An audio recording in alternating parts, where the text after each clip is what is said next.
देखने को मिल रहा है, क्या वो वाकई जनता के सरोकारों की वजह से है?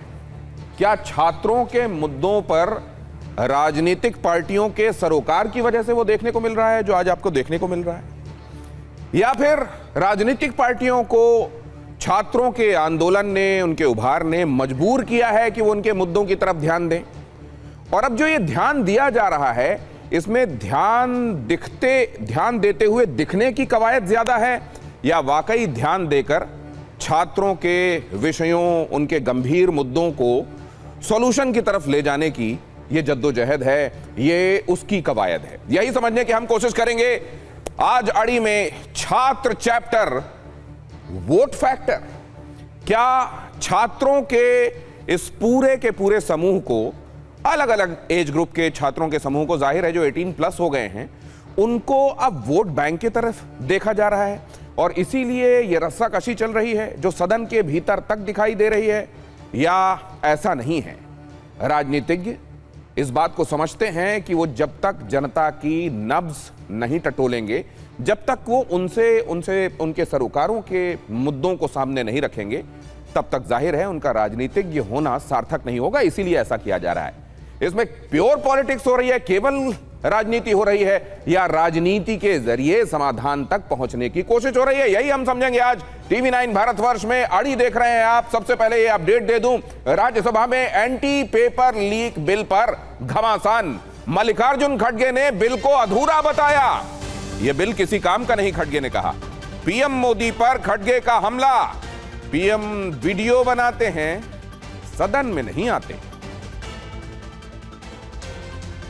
रात के 12 बजे, रात के 10 बजे इंस्टाग्राम उसमें ऐसा लेके बात कर रहे हैं, और क्योंकि उनको नींद नहीं आ रही थी, बहुत परेशान थे। अरे आपको तो मन की बात बोलने की आदत है, आपको तो हर बात में इंटरफियर करने की आदत है, आपको तो पिछले सरकार को 100 बार गाला देने की आदत है। कम से कम बच्चों को एड्रेस करने के लिए आपको समय नहीं मिला। रात के 12 बजे मिला। और दूसरे बात, धन्यवाद, वो भी रात के 12 बजे। Thank you friends. अभी पब्लिक एग्जामिनेशन अमेंडमेंट बिल 2026 में जो जहाँ चर्चा के लिए आई है, उसमें सिर्फ आंकड़े बदले हैं। मेरे पास पूरा ये है बिल, तो उन्होंने पढ़ा, वो बिल मेरे पास भी है। इसमें सिर्फ आंकड़े बदलते गए, उससे कुछ होने वाला नहीं है। ज्यादा जुर्माना, कड़ी सजा, special task force, fast track courts जैसे प्रावधान आपने इसमें रखा है, इससे कुछ फर्क पड़ने वाला नहीं। फर्क इससे पड़ेगा आप किस ढंग से इस एग्जामिनेशन को लेके चलेंगे और विदाउट पेपर लीक आप कैसा बनाएंगे, वो उस पे ऊपर निर्भर करता है। तो वो सब जो किया जा रहा है उससे कोई फर्क पड़ेगा नहीं। जो सिनेरियो अभी है, पेपर लीक्स जो चलते आ रहे हैं वो आगे भी चलते रहेंगे, खड़गे ये कह रहे हैं। दूसरे वो ये भी कह रहे हैं कि आपको इतना वक्त नहीं मिल रहा है कि आप आकर सदन में ये बातें कह सकें जिससे जनता के संदर्भ में जो चिंताएं हैं, खासतौर से छात्रों की, वो शांत हो सकें। और इधर कांग्रेस के हमले पर जितेंद्र सिंह ने जवाब दिया। 53 वर्षों बाद इतना सख्त बिल आया है, जितेंद्र सिंह ने कहा। पहले भी भारतीय जनता पार्टी ये बात कह रही है, पहले भी कहती रही है कि 2010 में भी तो कोशिश हुई थी, तब इस तरह के किसी बिल को अमली जामा क्यों नहीं पहनाया जा सका? यूपीए की सरकारें उतनी प्रतिबद्ध और गंभीर क्यों नहीं थी? 33 साल पहले यह बिल क्यों नहीं आया? पूछा गया। कांग्रेस के शासनकाल में भी पेपर लीक हुए हैं, कहा जितेंद्र सिंह ने। ये स्मरण कराने की कोशिश कर रहा हूं कि 33 साल तक जो ये काम ना कर सके वो आज अंजाम होने जा रहा है। लेकिन मुझे यकीन है इस देश में कुछ ऐसे भी कुछ बुद्धिजीवी थिंकर होंगे जो इसका भी आकलन करेंगे कि 33 साल वो क्या कारण थे जिस कारण से ये नेशनल टेस्टिंग एजेंसी स्थापित ना की गई। UP 2010 B Ed entrance examination, UP 2014 combined pre medical examination, UP 2015 Uttar Pradesh provincial service league, 2019 Orissa teachers eligibility test, 2023 Orissa staff selection examination, 2016 Karnataka UC, and very recently Jharkhand Public Service Commission, irregularities in combined civils. Now the suggestion is to come to the current, yes. So 2026 current year, Punjab pharmacy officer recruitment scam. So this is latest. And not Mr. Technology. Please. And even more recent, Karnataka veterinary officers leakage. I'm glad the enthusiastic response from the opposition is a testimony to the fact that you have acknowledged what I have said. And therefore, you would also acknowledge the justification behind bringing the 2024 bill and the amendment today. विपक्षी पार्टियों की जहां सरकारें रही हैं या सरकारें अभी हैं, वहां कब कब क्या क्या हुआ, एक लंबी फहरिस्त आपने देखा, जितेंद्र सिंह ने वो भी गिनाया। लेकिन ये सबसे पहले विपक्ष से ही जान लेते हैं कि आज जो कदम उठाए जा रहे हैं वो कदम कितने काफी हैं, कितने नाकाफी हैं, ये तो बात अभी आने वाले दिनों में स्पष्ट हो जाएगी। लेकिन कदम उठाए तो जा रहे हैं कम से कम। प्रियंका जी, देखिए, मैं सबसे पहले ये कहना चाहूंगी जो कदम उठाए जा रहे हैं उनकी क्या गारंटी है कि पेपर लीक नहीं होगा। सबसे बड़ी बात है कि इसमें जैसा कि आदरणीय खड़गे जी ने कहा कि जिस तरीके से सिर्फ आंकड़े बदले, सजा का प्रावधान जो था वो वैसा ही है। और सबसे बड़ी जिम्मेदारी ये है कि अगर आप साक्ष्य नहीं दे पाएंगे, अगर आपकी जो एजेंसी है वो सबूत ही नहीं इकट्ठा कर पाएंगी, तो कैसे उसको न्याय मिलेगा। सबसे बड़ी चीज है, जहां पर 2024 का एक केस है जिसमें नीट के एग्जाम का पेपर लीक हुआ था और उसमें लगभग 45 आरोपी थे, जिसमें 44 आरोपी जो है पूरी तरीके से उनको सजा माफ हो गई क्योंकि सबूत ही नहीं मिल पाए। ठीक है। और जिसमें जो संजीव मुखिया था वो भी छूट गया, जो मुख्य आरोपी था। तो वास्तविकता ये है कि अभी सरकार से पूरी तरीके से ट्रस्ट हट चुका है और आज इनको ये जवाब देना था कि बच्चों को किस तरीके से नहीं, ये बात कही जा सकती थी प्रियंका जी, लेकिन ये बातें कही जा सकती थी, जिम्मेदारी कौन लेगा। अभी भी विपक्ष के नाते आप ये बातें कह सकती हैं, लेकिन अगर आपने या किसी भी पार्टी ने कहीं पर कोई ऐसा रोल मॉडल रखा होता, किसी जगह एक ऐसी स्थिति बनी होती, प्रोविजंस बनाए गए होते जहां जीरो पेपर लीक का इतिहास होता जिस गवर्नमेंट के अंदर। मैं आता हूं आपके पास, मैं बता दूं, प्रियंका गुप्ता जी कांग्रेस की तरफ से आ रहा हूं, कांग्रेस की तरफ से अपनी बात रख रही हैं, सबका परिचय करा के आपके पास दोबारा आ रहा हूं। डॉक्टर अजय आलोक हमारे साथ हैं। दिनेश जी 2 सेकंड का टाइम दे दीजिए। मैं इनके उत्तर प्रदेश के 20 पेपर लीक हुए हैं जो पिछले 10 साल के कार्यकाल है, मैं उनको गिना देती। दरोगा भर्ती, जूनियर इंजीनियर और यूपी ग्राम विकास, नलकूप चालक, यूपीटी जो है TET 2019, UP TET 2021, high school board 2020, intermediate 2020, intermediate 2021, intermediate 2024, high school 2025, police. वो तो ये कह रहे हैं कि हमें एक व्यवस्था बनाने में सहयोग कीजिए, क्योंकि अभी तक कोई भी ये दावा नहीं कर सकता कि वो फुल प्रूफ व्यवस्था लेकर आ गया था। वो तो यही कह रहे हैं ना। आप सेलेक्टिव मत होइए कि केवल केंद्र में आप कोई गड़बड़ देखिए तो इस्तीफा मांग लीजिए और पंजाब झारखंड के विषय में आप बात मत कीजिए। वो तो यही कह रहे हैं। आप मुझे परिचय करा लेने दीजिए, आपने बात कह ली। डॉक्टर अजय आलोक हमारे साथ हैं भारतीय जनता पार्टी की तरफ से। प्रियंका जी के साथ चर्चा आपने सुनी ही। राजकुमार भाटी भी हमारे साथ जुड़ गए हैं समाजवादी पार्टी की तरफ से अपनी बात रखने के लिए। प्रोफेसर संजय कुमार हमारे साथ हैं, सीफोलॉजिस्ट हैं। क्या इसमें छात्रों का जो उनका चंक है, उनकी पाए है ओवरऑल वोटर्स यूनिवर्स में, वो एक साइजेबल चंक है, क्या उसको देखते हुए ये पॉलिटिक्स की जा रही है, उनसे हम समझेंगे। और आर राजा गोपालन हमारे साथ जुड़ रहे हैं, वरिष्ठ पत्रकार हैं और इस मुद्दे पर आपको ये बता देंगे कि एक्चुअली राजनीति हो रही है, कंसर्न्स जो हैं उनको एड्रेस करने की तरफ हमारी राजनीति जा रही है। लेकिन अब डॉक्टर अजय आलोक, ये इसमें क्या ब्लेम गेम शुरू हो गया है?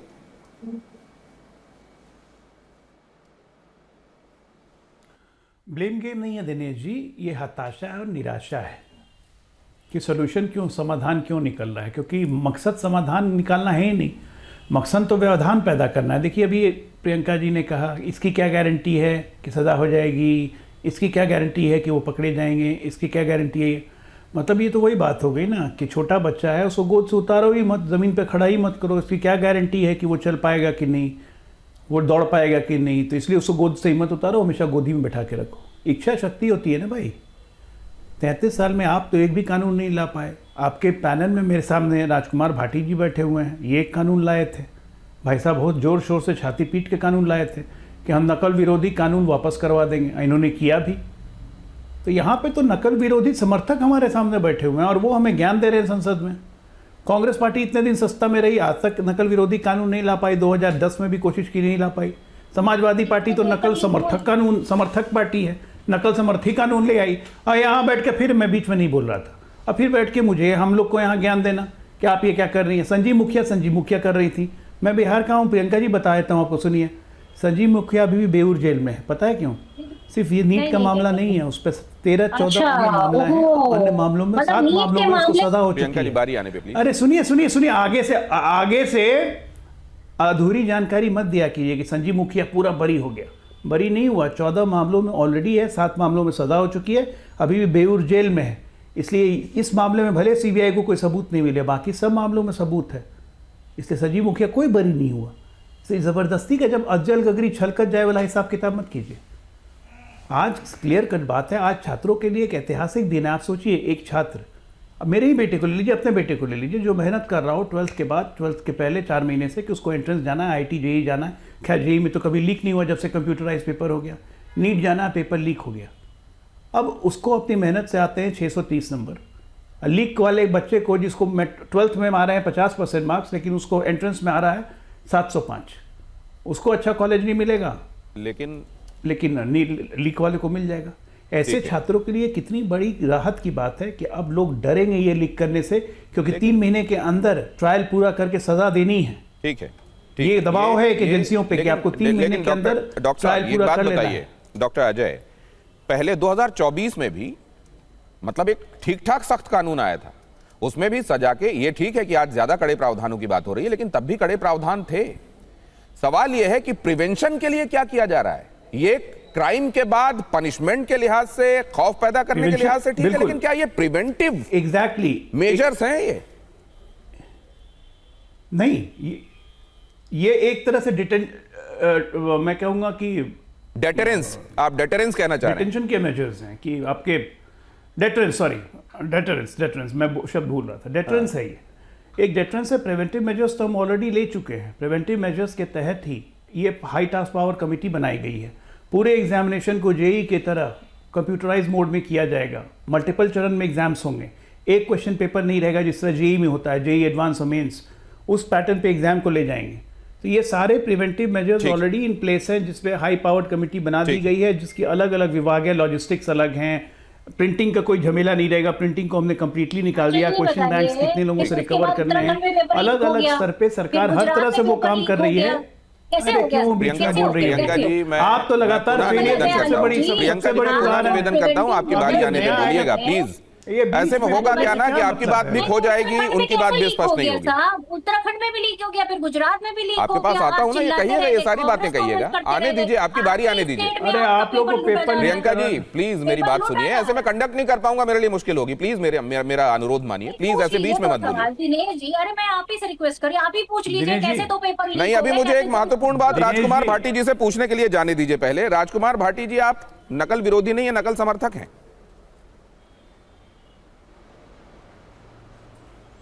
जी, मैं भी दिनेश जी सुन रहा था अजय आलोक जी को।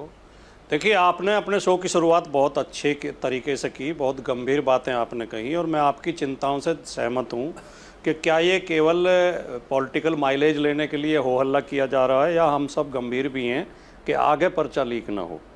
तो आपने तो इतनी अच्छी भूमिका बनाई थी कि हम सबको गंभीर हो जाना चाहिए इस विषय पर, अच्छे सुझाव रखने चाहिए, लेकिन अजय आलोक जी शुद्ध राजनीति करने लगे, आरोप प्रत्यारोप करने लगे।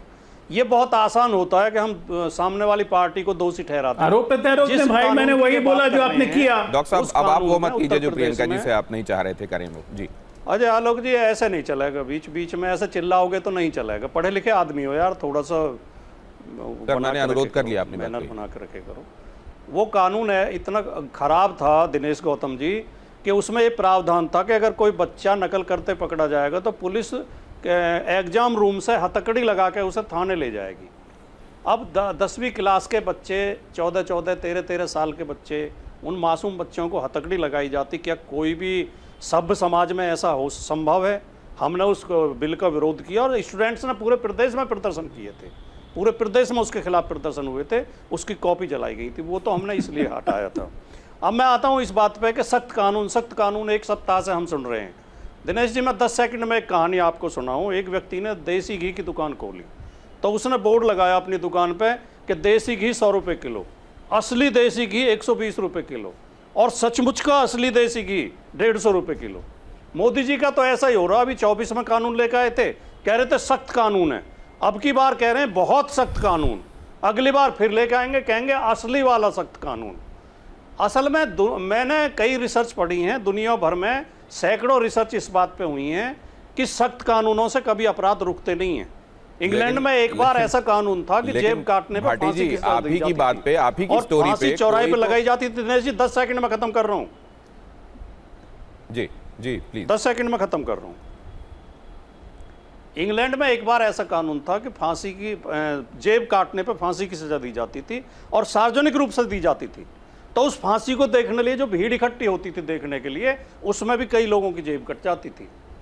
हमें, आपने सही सवाल उठाया कि प्रिवेंशन के लिए क्या किया है। प्रिवेंशन के लिए हमें सबसे पहले तो ये करना पड़ेगा कि इस शिक्षा व्यवस्था से आरएसएस को बाहर करना पड़ेगा। अगर आरएसएस इनमें रहेगी, एनटीए में, सीबीएसई में, शिक्षा विभाग में, तो कभी पर्चा लीक होने बंद नहीं होंगे। ये लोग गैर जिम्मेदार लोग हैं, ये अनरजिस्टर्ड अंडरग्राउंड संगठन है जिसकी कोई जिम्मेदारी मैं दो चीजें आपसे भाटी जी जल्दी से एक काउंटर कर लेता हूं आपसे, उसके बाद मैं आपके पास दोबारा आऊंगा। गैर जिम्मेदार लोगों को बैठा दिया गया है। मैं एक तो ये समझना चाहता हूं कि चलिए घी, असली घी, सचमुच का असली वाला घी, कोई घी की बात तो कर रहा है। पहले तो वनस्पति घी की भी बात नहीं हो रही थी, इसका क्रेडिट देंगे आप?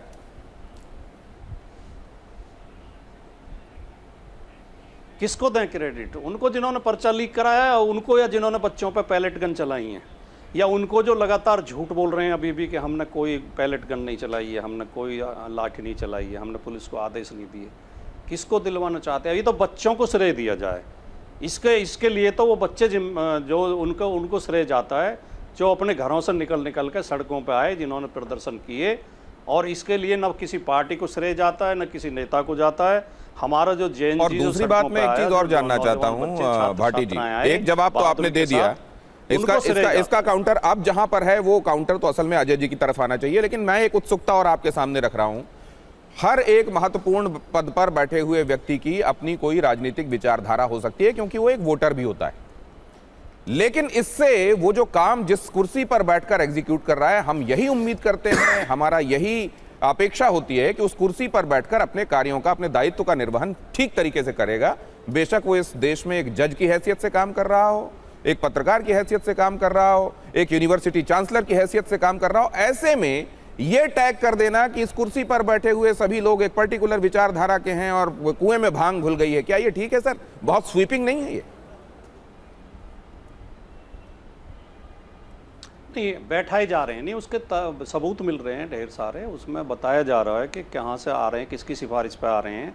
तो वो जो संगठन जिसकी पृष्ठभूमि ही गैर जिम्मेदारी की हो, जो आज तक जिसने अपना रजिस्ट्रेशन ना कराया हो, जो सदस्यता रजिस्टर ना रखता हो, जो लेन देन का कोई हिसाब ना रखता हो, कभी हिसाब ना देता हो, जो ITR दाखिल ना करता हो, उस संगठन के लोग कितने जिम्मेदार होंगे? तो ये दोनों जवाब लेने के लिए डॉक्टर साहब आपके पास आऊंगा। आपने महत्वपूर्ण बात कही है, लेकिन अब एक और बात मैं अपने दर्शकों के सामने रख दूं। ये मानते हुए कुछ देर के लिए मान लिया जाए कि असल में वो प्रेशर ग्रुप जो वोटर की हैसियत से अपने राइट्स को एग्जीक्यूट कर सकता है, असर्ट कर सकता है अपने आप को, उसकी ज्यादा सुनी जाती। कई मुद्दे ऐसे हैं जो बहुत ज्वलंत लगते हैं, लेकिन कहा यह जाता है कि एक महत्वपूर्ण इफेक्टिव प्रेशर ग्रुप वो नहीं बनाते, इसलिए उन मुद्दों का कभी समाधान नहीं होता। क्या यहां छात्र एक इफेक्टिव प्रेशर ग्रुप बना रहे हैं और इसी वजह से सरकार उसकी चिंता कर रही है? यह चिंता केवल दिखावटी है या ये वाकई सब्सटेंटिव है ये एक महत्वपूर्ण बात है। इसको राजा गोपालन साहब के पास जाकर समझते हैं। राजा गोपालन साहब, इसकी हकीकत क्या है? मुझे लगता है पॉलिटिशियंस जो भी है, समाजवादी पार्टी हो, बीजेपी हो, कांग्रेस हो, जो भी है, मुझे लगता है इंडिया में एक स्ट्रॉन्ग विपक्ष नेता को जरूरत है। वो नहीं, इसलिए तो कॉकरोच जनता पार्टी आ गया। मुझे लगता है छात्रों का मद्देनजर रखना है अपोजिशन पार्टी, रूलिंग पार्टी तो करना है दोनों, लेकिन रूलिंग पार्टी ने एक कमिटी नंबर अपॉइंट किया है नंदन नीलेकनी के ऊपर। आने वाले दिन में दिनेश जी, मुझे लगता है जैसे एटीएम, पेटीएम, जो रेलवे रिजर्वेशन में आपके घर में बैठ करके रिजर्वेशन करते हो, जैसे बैंक में भीड़ नहीं है, रेलवे स्टेशन में भीड़ नहीं, ऐसे स्थिति एजुकेशन में भी आने वाले टेक्नोलॉजी के थ्रू आप घर में बैठे बैठे आप कर सकते हैं। ये स्थिति आने वाले, तब लीग बंद हो जाएगी। लेकिन पॉलिटिक्स का आप लेके आ जाइए। पॉलिटिक्स क्यों? पॉलिटिक्स गिरते जा रहे हैं। जेनजी, डुलुलुलु, फोमो, इतना वर्ड कल यूज किया है।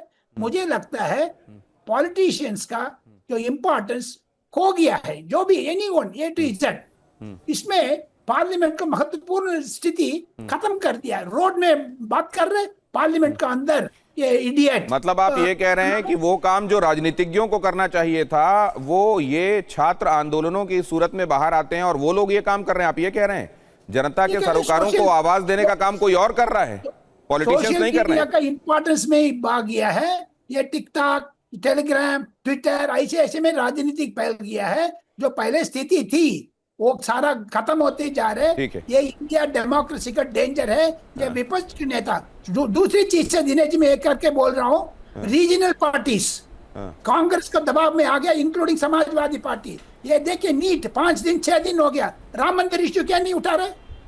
मेघदादू को क्यों नहीं उठा रहे? साउथ इंडिया में तृणमूल कांग्रेस क्यों पार्टी टूट रही नहीं उठा रहे? क्योंकि राहुल गांधी का दबाव है रीजनल पार्टीज के ऊपर। रीजनल पार्टी से राहुल गांधी को टाटा दिखा रहा है। इंडिया अलायंस खत्म हो गया, इसीलिए स्टूडेंट आंदोलन आगे आ गया। तो आप ये कह रहे हैं कि जो बाकी की पार्टियां हैं इंडिया अलायंस में, वो कांग्रेस के दबाव में काम कर रही हैं। आपने एक महत्वपूर्ण बात कही, इसका जवाब दूंगा मैं राजकुमार भाटी जी से, प्रियंका जी से भी, लेकिन पहले मैं प्रोफेसर संजय कुमार के पास एक क्विक रिस्पॉन्स के लिए जाता हूं। प्रोफेसर संजय कुमार, इसमें जो आप देख रहे हैं, जब वोटर्स यूनिवर्स आप देखते हैं और इसका सेग्रीगेशन देखते हैं, तो इसमें स्टूडेंट्स जो यूनिवर्स है वोटर्स का 18+ वाले, और उसमें भी जेन जी वाला जो आंकड़ा है, वो क्या बताता है? कुछ बताता है क्या मौजूदा पॉलिटिकल सिनेरियो के बारे में? देखिए, अगर हम इस एज ग्रुप को देखें 18 से 25, तो इनकी पहली तादाद कितनी है टोटल वोटर्स में? लगभग 22-23%। तो अगर 100 वोटर हैं किसी भी चुनाव में, चाहे वो 1919 का चुनाव हो, 2009 का चुनाव हो या 2024 का चुनाव हो, लगभग अनुपात बराबर है, 23-24%। अब सवाल है इनका टर्नआउट, कि क्या ये आकर वोट करते हैं? 96 से लेकर के अगर हम 2009 तक के आंकड़ों को देखें, और ये हमारे सर्वेक्षण के आंकड़े हैं, उसके आधार पर हमें ये दिखाई पड़ता है कि जो एवरेज टर्नआउट है, जो सारे एज ग्रुप का जो एवरेज टर्नआउट होता है, उससे ये जो यंग वोटर है उनका टर्नआउट लगभग 4 से 5% कम रहा है। हमेशा इनका टर्नआउट कम रहा है, तो इनकी भागीदारी चुनाव में, चुनावी राजनीति में कम रही। 2014 एक टर्निंग पॉइंट है। 2014 के चुनाव में ओवरऑल टर्नआउट 66% था। ओवरऑल मतलब हर एज ग्रुप का। लेकिन जो 18 से 25 साल के मतदाता थे, जो युवा मतदाता, उनमें 68%, बड़ा उछाल था। जहां 4 से 5% कम होता था, वहां 2% एवरेज से ज्यादा हुआ, बहुत बड़ा उछाल था। तो ये चुनाव है जिस वक्त युवाओं ने बढ़ चढ़ कर वोट किया, और कमोबेश 2019 और 24 में यही ट्रेंड है। इतना बड़ा नहीं, लेकिन लगभग जैसे अदर एज ग्रुप के लोग वोट करते हैं, उसी तरह से युवाओं ने भी वोट किया है। अब जो तीसरा इसका हिस्सा है कि क्या ये किसी एक पार्टी की ओर झुके रहते हैं। आप 2024 के अगर चुनाव को छोड़ दें, तो उसके पहले के चुनाव में ये देखने को मिलता है कि जितना पार्टी को एवरेज वोट मिलता है, युवाओं में भी उनको वोट उतना ही मिला। मतलब अगर कांग्रेस को 22% वोट है, तो जो 18 से 25 साल के मतदाता हैं उनमें भी उसको 22%, मतलब युवाओं में उनकी कोई पॉपुलैरिटी ज्यादा नहीं है। सभी पार्टियों के लिए कमोबेश यही था। लेकिन 24 के चुनाव में और 19 के चुनाव में लगभग 3-3.5% युवाओं का वोट बीजेपी को ज्यादा मिला उनके एवरेज वोट से। बीजेपी को 36% वोट मिला 2024 के चुनाव में। ओवरऑल सारे अगर हम एज ग्रुप को देखें, युवाओं में 18 से 25 साल के युवाओं में 39%, 3% ज्यादा। तो 25% के ग्रुप में अगर आपको 3% ज्यादा मिलता है तो आपको एक लीड तो मिलती है इस समुदाय में। यही है लबोलुबाब अगर मैं देखूं युवाओं का जो राजनीतिक तो ये आपने एक बड़ा महत्वपूर्ण पर्सपेक्टिव सामने रखा है।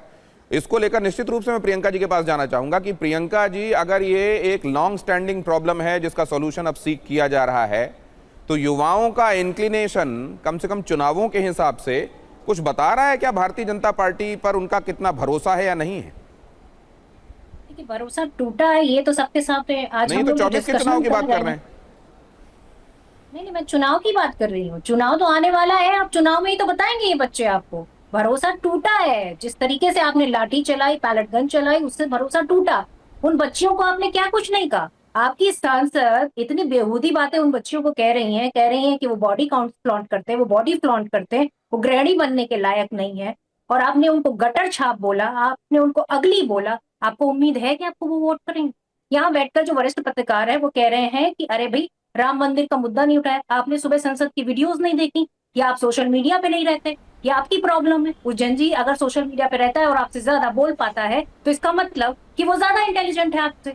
तो आपको उसके इंटेलिजेंस से प्रॉब्लम नहीं होनी चाहिए। आप उसको इडियट कह देंगे, वो इडियट नहीं हो जाएगा। मैं पुनः अपना सवाल दोहराता हूं Priyanka ji. These are the मेरा future सवाल of the ये था, generation and you need to listen Priyanka them। Ji, can I और आप repeat my उनको नहीं question, सुनेंगे तो इसी तरह घुटने टेकेगी संजय जी सरकार जो और कह रहे कुर्सी हैं पे वो ये कह करवाएंगे रहे वो हैं, आपसे। प्रियंका जी, संजय जी ने घुटने- कहा, वो ये भाई, कहा कि मैं एवरेज, क्या कह रही हूँ?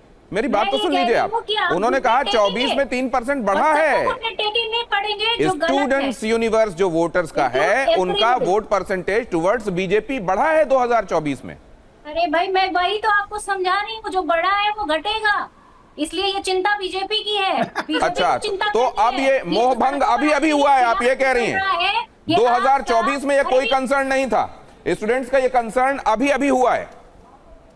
नहीं, आपने लाठियां 24 में चलाई होती तो ये कंसर्न आपका 24 में ही दिख जाता। आपने जो लाठियां और पैलेट गन और डंडे, लाठी और कील लगे हुए चलाए ना, AK-47 तो चलाए, ये डिफरेंस है डॉक्टर अजय आलोक, ये डिफरेंस है 2024 और अभी में। This is going to be like dangerous for the, और सीट्स के हिसाब से 2024 2019 और 14 के मुकाबले बहुत पॉजिटिव तो निश्चित रूप से भारतीय जनता पार्टी के लिए नहीं रहा। और उसमें प्रियंका जी का कहना है कि और छिटकने वाला है, क्योंकि आपने लाठी चला दी, मांग नहीं सुनी, पैलेट गन चला दी। दिल के अरमान रखने में कोई बुराई नहीं है, रखे रहे। लेकिन हाँ, इडियट तो जो स्टूडेंट की 3 कैटेगरी बनाई, एक कैटेगरी इडियट होता है। अब देखिए, बीच में मत बोलिए, मैं आपके बीच में नहीं बोलता हूँ। एक कैटेगरी स्टूडेंट्स की इडियट बताई, दूसरे कैटेगरी स्टूडेंट्स की अंधभक्त बताई, और तीसरा कैटेगरी स्टूडेंट्स का आरएसएस विरोधी बताया। जिनको ऐसे छात्रों के ऐसे कैटेगराइजेशन करने का शौक है, वो आपकी बात कहाँ सुनेंगी दिनेश जी? इनके नेता पूरे किसी के नहीं सुनते हैं। I am not bothered, I am not concerned. उनसे आउट ऑफ सिलेबस क्वेश्चन पूछ लीजिए तो चले जाएंगे दक्षिण घाट में, उनको पता ही नहीं चलेगा। सवाल पूछिए कि आप बिल का समर्थन करते हैं, कड़े कानून आने चाहिए, तो कहेंगे पैलेट गन क्यों चलाया, ये क्यों किया, वो क्यों किया, क्योंकि उनको पता नहीं है ना। जितना फीड, जितनी चाबी भरी राम ने उतना चले खिलौना, जितना कान में दिया जाएगा उतना ही बकबक करेंगे।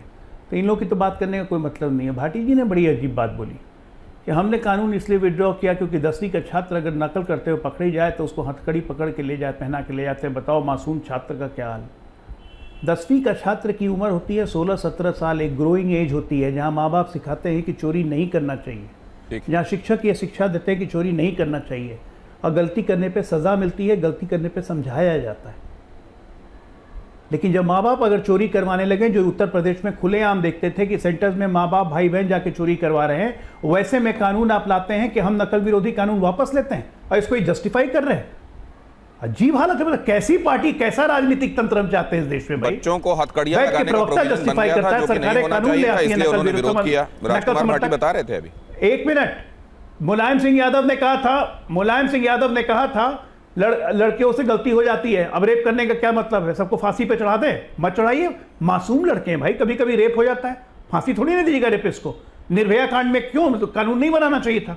आज भी जो रेपिस्टों को सजा होती है, फांसी दे दी जाती है, नहीं देनी चाहिए। मासूम है बेचारे, भावना वेश में रेप कर दिया, सजा दे दोगे, हथकड़ी पहना दोगे, फांसी पे लटका दोगे? ये सोच से देश चलेगा? 140 करोड़ का देश। ठीक है, जवाब देता हूं। आश्चर्य लगता है मुझे। ये जस्टिफिकेशन हो सकता है कि हम नकल विरोधी कानून हटा लेंगे? राजकुमार भाटी जी, ऐसे मतलब सोच के इस देश का सबसे बड़ा प्रदेश उत्तर प्रदेश चलेगा? इसीलिए बाहर हुए सत्ता से, कभी नहीं आएंगे। राजकुमार भाटी जी, मतलब ये तो विपक्षी व्यवधान बन रहा है, वरना समाधान तो सरकार के पास है। देखिए, जो अजय आलोक जी कह रहे हैं वो उनकी जो सोच है, उनका जो विचार है उसे दर्शाता है। अब ये वो स्वतंत्र है कि वो क्या सोच रखते हैं। वो नागरिकों के प्रति इस तरह की सोच रखते हैं कि 10वीं का छात्र अगर नकल करते पकड़ा जाए तो उसे हथकड़ी लगाना उचित है। ये उनकी समझ है, हम इसके विरोध में हैं। हम नहीं चाहते कि मासूम बच्चों को, ठीक है, उन्हें व्यवस्था ठीक बनाई जाए, नकल ना करने दी जाए, नकल रोकी जाए, लेकिन वो कहते हैं नहीं, लाठी की चोरी में फांसी की सज़ा देना भी तो उचित नहीं होता। और दूसरी बात, जो इन्होंने नेताजी को बार बार ये कोट करते हैं, नेताजी ने जो बात कही थी, माननीय मुलायम सिंह यादव जी ने रेप कानून के संबंध में, वो बात अभी सुप्रीम कोर्ट ने सिद्ध की है। सुप्रीम कोर्ट में अभी एक केस गया 2-3 महीने पहले कि 2 लोग लिव इन में रहते थे, उन्हें एक बच्चा भी पैदा हुआ, बाद में उनमें झगड़ा हो गया, पत्नी ने रेप का मुकदमा दर्ज करा दिया, लोअर कोर्ट से उसे आजीवन कारावास की सजा हो गई, हाई कोर्ट गया, हाई कोर्ट ने भी उस सजा को बहाल कर दिया, सुप्रीम कोर्ट ने उसे खत्म किया है, सुप्रीम कोर्ट ने उसमें टिप्पणी की है, और जो नेताजी ने शब्द बोले थे वही टिप्पणी की है कि लिव इन में रहते थे, साथ रहते थे, तब तो कोई दिक्कत नहीं थी, बच्चा भी पैदा कर लिया, अब झगड़ा हो गया तो रेप का मुकदमा लिखा दिया। तो क्या ऐसे ये नेताजी ने नहीं कहा था? सजा दी जाएगी? नेताजी ने ये कहा था, हर रेपिस्ट को बचाने की बात ये नेताजी ने नहीं कहा था। नेताजी का पूरा भाषण सुने। दूसरी बात, जो आप कह रहे हैं, आप पैलेट गन लड़कों से गलती हो जाती है, आप बच्चों को चला दीजिए। दिनेश जी, बच्चों को भेड़िए बता रहे हैं आप। दिनेश जी और नेताजी का बयान चलवा दीजिए। अजय भाई है, सबके तो बीच में चिल्लाते और फिर कह दो मैं बीच में बोलता नहीं। वो कह रहे हैं, आप जो कॉन्टेक्स्ट बता रहे हैं, कॉन्टेक्स्ट वो नहीं था। मैं नहीं बोल रहा हूं, मैं कह रहा हूं दिनेश जी को कह रहा हूं, नेताजी का वो बयान चलवा दीजिए। झगड़ा हो जाता है, लड़की जाकर मुकदमा लिखा देती है, पूरा बयान उनका सुनवाइए, पूरा सुनवाइए आप। अगर हम उस तरफ चले गए तो विषयांतर होगा। मैं ये जानना चाहता हूं राजकुमार भाटी जी, राजकुमार भाटी जी, डॉक्टर अजय आलोक एक बात कह रहे हैं कि ये इतना खतरनाक डेटरेंस होने वाला है इस नए प्रोविजन में कि रूह कांप जाएगी 10 साल की सजा, 10 करोड़ का जुर्माना सुन के। फिर इनके फरिश्तों की भी ये हिम्मत नहीं होगी कि आकर पेपर लीक कराएं। ये नकल माफिया तभी सुधरेगा। आपको इसमें क्या खामी दिखाई देती? नहीं, हमें इनकी नीयत में खामी दिखाई देती है। कानून सख्त बनाए आप, कोई दिक्कत नहीं है, लेकिन उस कानून का ये पालन नहीं करेंगे, उसको लागू भी तो करना पड़ेगा। इनकी नीयत नकल रोकने के, लीक रोकने की नहीं है, पेपर लीक रोकने की नहीं है, क्योंकि जो बड़े बड़े शिक्षा माफिया हैं वो सब इनकी पार्टी से और इनके मातृ संगठन से जुड़े हुए लोग हैं। ये उन्हें बचाने के लिए तो अब 2 चीजें हो सकती हैं राजकुमार भाटी जी, करते हैं, या तो सख्ती या तो नियत वाला भी कोई मीटर हो जो ये दिखा सके रियल टाइम की किसकी नियत कैसी है, और या फिर ये देखा जाए कि ये जो प्रोविजंस किए जा रहे हैं इसका करके दिखाते हैं, ये तो बस साबित हो जाएगा। जी राजकुमार जी, एक दो केस में ऐसी कार्रवाई 10 सेकंड दीजिए मुझे। जी आपकी बात पर जवाब लेता हूं। कन्विक्शन होते नहीं है, सजा का प्रावधान कड़ा कर देने से क्या होगा? डॉक्टर अजय आलोक। मैं उसके बात पे जवाब दूंगा, लेकिन ये बात अब बोलना बहुत ज़रूरी है। ये बार बार आरएसएस कह रहे हैं, आरएसएस के लोग, आरएसएस की नीयत, आरएसएस जवाबदेही नहीं है। आप लोग का दिमाग उमाग खराब हो गया है क्या? 50 साल कांग्रेस अपने राज की, अपने लोगों को, कम्युनिस्टों को, देश विरोधियों तक को, एंडरसन के जैसे भगाए हुए व्यक्तियों को यहाँ पे सेक्रेटरी बना के रखी, आपके मुंह से बकार नहीं फूटा, और आरएसएस आप लोग बकवास कर रहे हैं। इस देश की राष्ट्रपति बदला ले रहे हैं, विचारधारा की है, आप उसका बदला ले रहे हैं, आप इसलिए देश विरोधी लोगों को, देश का प्रधानमंत्री आरएसएस की विचारधारा का है, इस देश का गृह मंत्री भी आरएसएस का। हाँ, हम सत्ता में रहेंगे, हमारी विचारधारा के लोग रहेंगे, हमारी विचारधारा के लोग रहेंगे। आपको क्या दिक्कत है? आपको दिक्कत है तो जाइए, आपका जनता के पास जाइए, जाके बोलिए कि इस विचारधारा को नहीं एक्सेप्ट करते। हमें मुसलमानों की विचारधारा चाहिए, हमने कम्युनिस्टों की विचारधारा चाहिए, हमें इस्लामिक विचारधारा चाहिए। ले आइए अपनी विचारधारा को, लाके तो रखा हुआ था। एक बहुत असंवैधानिक और खतरनाक बात कह रहे हैं, नुकसानदायक। मैं साफ कह रहा हूं, जाके बोलो, इसलिए कह रहे हैं जनता को बोलिए कि हमें इस्लामिक विचारधारा चाहिए, हमें कम्युनिस्ट विचारधारा चाहिए। जाके बोलिए ना, जनता आपको ले आएगी। अब डालिएगा ये- अपनी ये- विचारधारा एक के बात- लोगों एक को। बात मैं क्या जानना ऐसे चाह रहा हूं समाज कि में क्या बोल ही नहीं सकते। है हमारी क्या विचारधारा। क्या ये हमारी विचारधारा ये- कई नहीं, लोग रहेंगे। राजकुमार भाटी जी, एक एक मिनट, क्विक हम कमेंट यहाँ पे आपसे कोई 30 सेकंड एक और मिनट, चाहूंगा क्योंकि नाम राजगोपाल शर्मिंदा, नाम आपसे माफी मांग रहे हैं डॉक्टर साहब आपने अपनी बात कह दी है sir, point taken sir, let me proceed sir, समय समाप्त होने वाला है डॉक्टर साहब, please allow me to go ahead. ये गुलामी की मानसिकता ओढ़े राजकुमार भाटी जी, क्या कांग्रेस का दबाव है आप लोगों के ऊपर बाकी विपक्षी पार्टियों के ऊपर, जैसा राजा गोपालन साहब कह रहे थे? नहीं, राजगोपालन साहब ने विश्लेषण बहुत अच्छा किया था, मैं उनकी बातों से लगभग, संजय जी ने भी, उन्होंने भी बहुत अच्छा विश्लेषण किया, लेकिन कोई दबाव नहीं है, हमारे बीच में बहुत अच्छी आपसी समझ है, बहुत अच्छा हम एक दूसरे का सम्मान करके अपने निर्णय लेते हैं, कोई किसी तरह का दबाव नहीं है। और समाजवादी पार्टी देश की तीसरे नंबर की सबसे बड़ी पार्टी है लोकसभा में, तो समाजवादी पार्टी दबाव में आने वाली पार्टी नहीं है। हम केवल 30 सेकंड में प्रियंका जी, मैं आपसे जानना चाहता हूं, कांग्रेस या विपक्ष के दूसरी पार्टियों की तरफ से शासित राज्यों में कहीं कोई ऐसा मॉडल लाया जाएगा क्या? क्योंकि ये समवर्ती मामला है, कंकरेंट लिस्ट में एजुकेशन के मामले में राज्य सरकारें भी कुछ ऐसा कर सकती हैं जो नजीर बन जाए। सबसे पहले तो मैं कहूंगी कि जो शिक्षा मंत्री हैं नए प्रहलाद जोशी जी, वो जब बिल्किस बानो के अपराधियों को माला पहनाते हैं तब बड़ा अच्छा लगता है भारतीय जनता पार्टी को। तो मैं सिर्फ इतना कहना चाहती हूँ, अगर जो कानून था, जो नकल विरोधी कानून था, वो इतना अच्छा था तो पिछले 10 साल से उत्तर प्रदेश में आपकी सरकार है। मैंने सवाल कुछ और पूछा था, आपने जवाब कुछ और दिया है। क्या कोई भी पार्टी इस बात को लेकर कॉन्फिडेंट नहीं है कि हाँ हमारे पास ऐसी विजडम है जो ऐसा गवर्नेंस दे सकती है कि लीक प्रूफ सिस्टम हम बना दें? नहीं, मेरा जवाब मिला नहीं, आपने कहा नहीं थम थोक करके हाँ ऐसा किया जा सकता है। बहुत धन्यवाद करूंगा आप सबका आज की चर्चा में मेरे साथ जुड़ने के लिए। अगर ये मान भी लिया जाए कि छात्र फैक्टर जो है वो असल में पॉलिटिकल फैक्टर है, असल में कंसर्न वाला फैक्टर नहीं है, तो भी ये देखना पड़ेगा कि किसके पास सॉल्यूशन की तरफ सोचने के संदर्भ में ज्यादा इफेक्टिव बातें हैं।